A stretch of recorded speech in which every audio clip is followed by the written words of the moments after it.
निरंजन अलख निरंजन हो अलख निरंजन।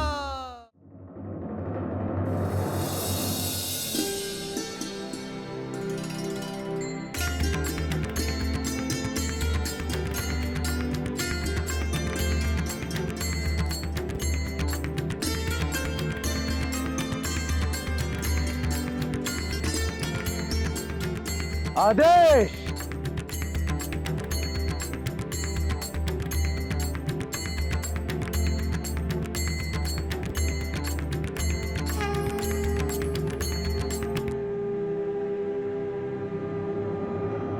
लक्ष्मण, हे लक्ष्मण, अरे आहेस का घरात?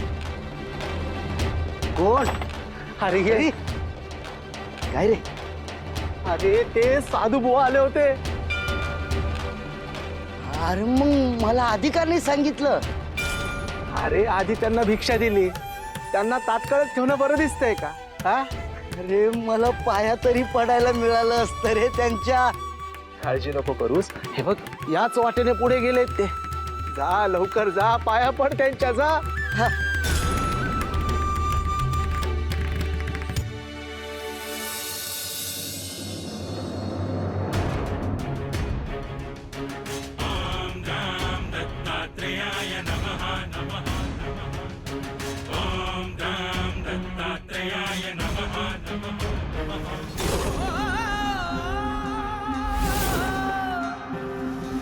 भस्मांकित शिव स्वरूप ललाटी शोभते त्रिपुंड सिद्ध योगी वितरागी धग धगते तेज कुंड। अलख निरंजन अलख निरंजन अलख निरंजन हो अलख निरंजन अलख निरंजन अलख निरंजन हो अलख निरंजन अलख निरंजन अलख निरंजन हो अलख निरंजन अलख निरंजन अलख निरंजन हो अलख निरंजन अलख निरंजन अलख निरंजन हो अलख निरंजन हो अलख निरंजन अलख निरंजन अलख निरंजन हो अलख निरंजन।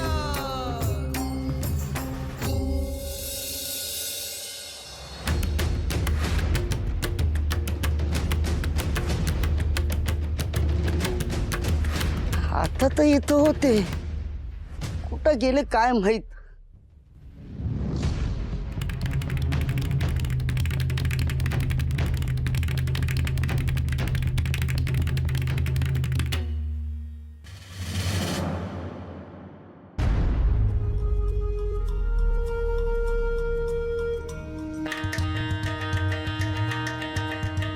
नाही,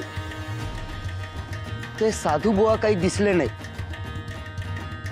अरे नियम असेल त्यांचा, एकाच घरी भिक्षा मागायची.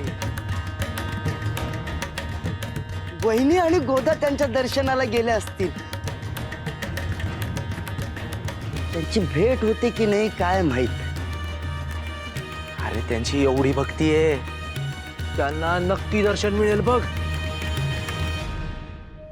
मी माझी कामं आटपून घेतो, काही समजलं तर सांग मला. हा, जा जा.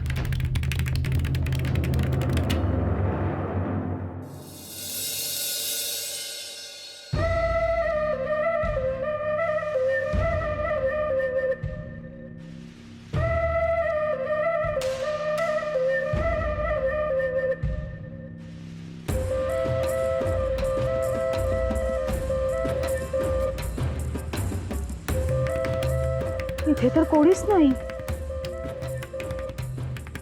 पण भाऊजी तर म्हणाले होते की इकडेच कुठेतरी असतील ते साधू. ते इथेच कुठेतरी गेले असतील. आपण वाट बघूया.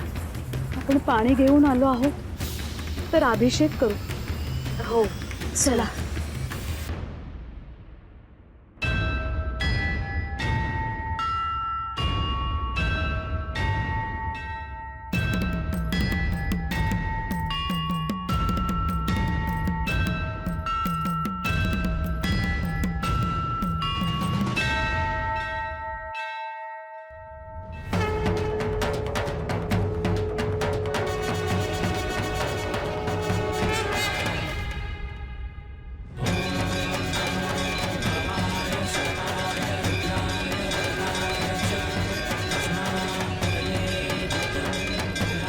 गोदा.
सुराज, सुराज, तुला एक सांगायचंय. कृपया मला त्रास होईल असं काही सांगू नका. अरे कसला त्रास, ऐक तरी. अरे ते योगी माझ्या घरी आले होते. तुला सांगतो अगदी तसाच वेश. आणि सगळ्यात महत्वाचं म्हणजे तशीच मोठ्याने गर्जना. अलक निरंजन आदेश. सुराज, आपली भेट केवळ योगायोग नाही, त्याला काहीतरी निश्चित कारण आहे.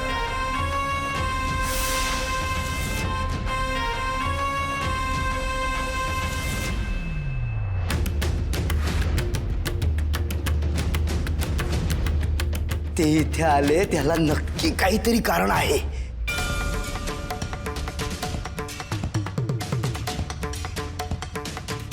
परमेश्वरा, परमेश्वरा, ही कसली परीक्षा पाहतोयस कोणास ठाऊक. अरे आता तर मी नास्तिक झालो. महादेवा, तुझं नावही घेणं मी सोडलं तरी आता का समोर येतोयस?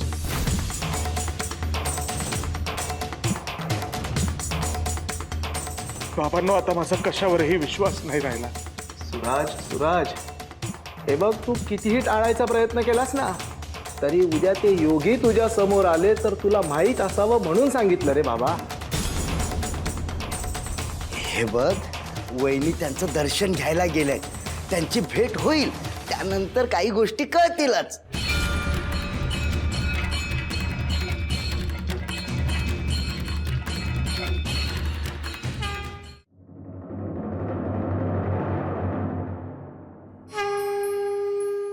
हे प्रभू,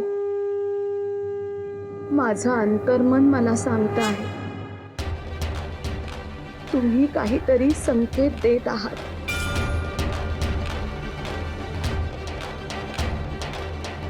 परंतु ते समजून घेण्याची माझी पात्रता नाही प्रभू.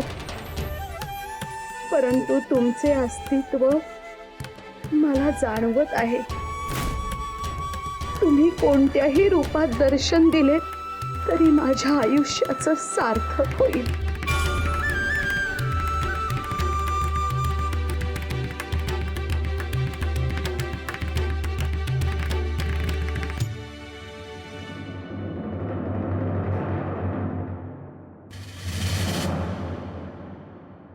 सरस्वती,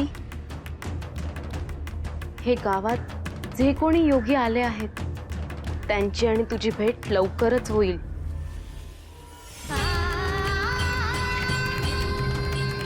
व्हावी. आधीच ती विभूती फेकून देऊन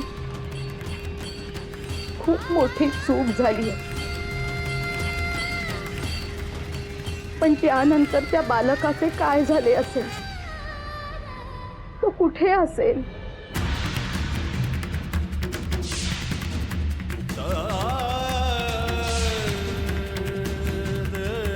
कसा असेल, तो काय करत असेल.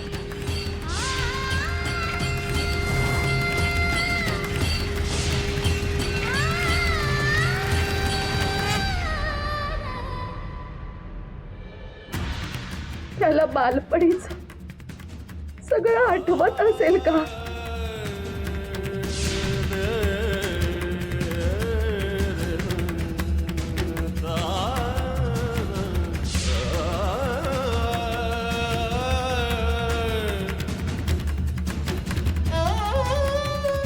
असे खूप प्रश्न आहेत मनात.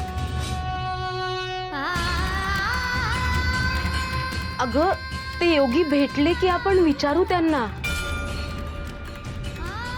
अक्का, एवढं काय वाईट वाटून नका घेऊ तुम्ही. हो, बरं, आता आपण थांबायचं की निघायचं? पाय तरी निघत नाहीये. अक्का, निघू आपण, परत येऊ.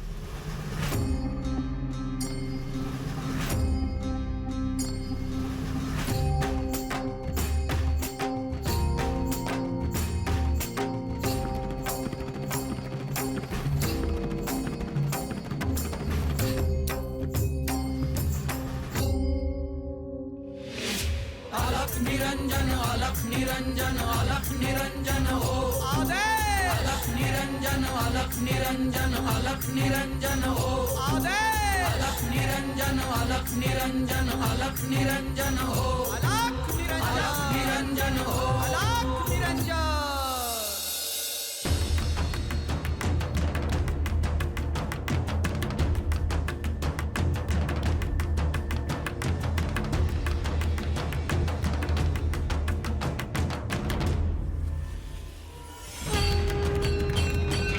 माऊली, तुझी सेवा पोहोचली आहे. आता कसले प्रायश्चित्त?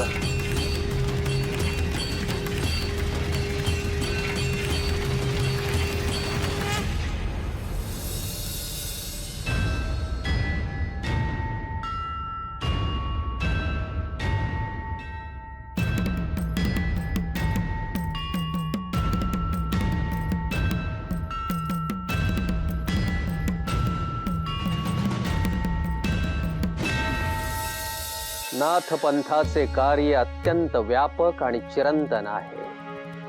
हे कार्य करण्यासाठी अनेक देवदेवता चेतना शक्ती सहाय्यभूत आहे.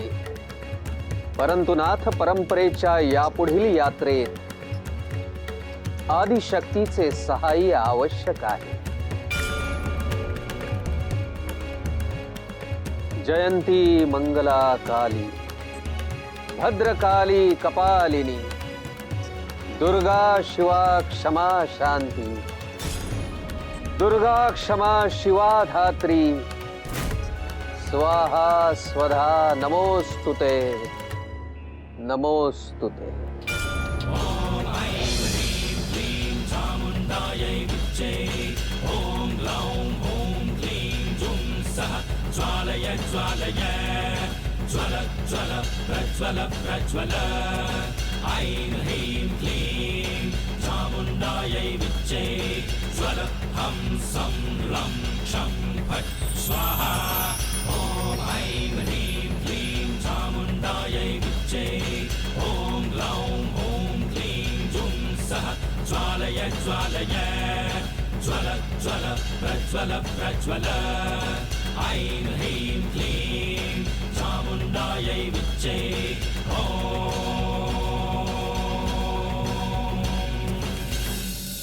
दशमहाविद्येतील तू प्रथम देवता आहेस.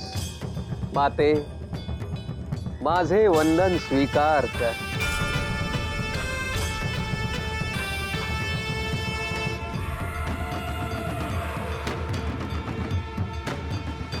हे अवधूत चिंतन श्री दत्तात्रय, आपण माझे आव्हान कशासाठी केले? हे काली माते, तू शक्तिरूप आहेस. मी आणि श्री महादेवानी ज्या दिव्य नाथ पंथाची स्थापना केली आहे, त्या पंथाच्या कार्यात तू सहाय्यभूत हो, ही प्रार्थना आहे.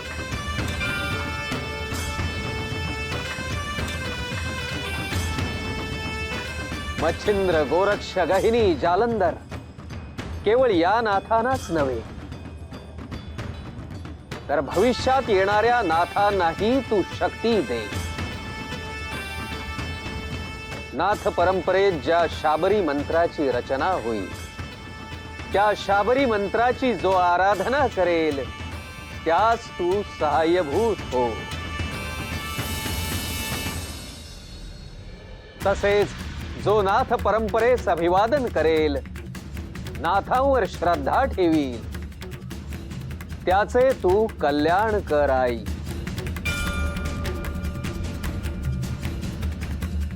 हे अवधूत चिंतन श्री दत्तात्रय, आपण हाती घेतलेले हे कार्य जीवसृष्टीच्या कल्याणासाठी आहे. ह्या कार्यात जो विघ्न आणेल, त्याचे मी सर्वनाश करेन. संपूर्ण नाथ परंपरेचे आणि ह्या परंपरेत येणाऱ्या सर्वांचे मी संरक्षण करेल. शुभम भवतु.